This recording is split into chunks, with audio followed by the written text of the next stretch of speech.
खबर शामिल कंदासीं आवाज़ सिंध न्यूज़ चैनल मौजूद। ज़िला रिपोर्टर ड्याम शोरो मोहम्मद सफ़र एम सेवाणी। मुल्क के बाक़ी हिस्सनि वांगुरु अॼु 5 फरवरी 2025 जे ॾींहं ते ड्याम शोरो में कश्मीरी भाइरनि सां यकजहतीअ जो ॾींहुं मल्हायो वियो। उन सिलसिले में additional deputy commissioner one Noordin Hingorso जी अॻुवाणी में Kotri government boys high school खां आला वाले चौक ताईं हिकु पुरजोश रैली मुनक़द कई वई। हिन रैली में assistant commissioner Kotri Nadeem Rehman Khogar, chief officer ज़िले council doctor Kailash Kumar Kewlani, DO secondary Karim Bakhsh Soomro, deputy director social welfare Amir Ali Kolasi, deputy director livestock doctor Zulfiqar Ali Sial, head master Niaz Hussain Dawash, उस्तादनि, शागिर्दनि ऐं ॿियनि वॾी तइदाद में शिरकत कई।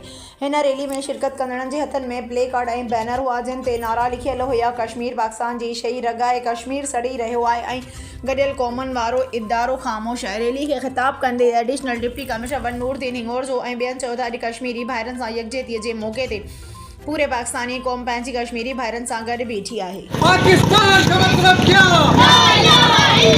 पाकिस्तान का मतलब क्या? पाकिस्तान पाकिस्तान पाकिस्तान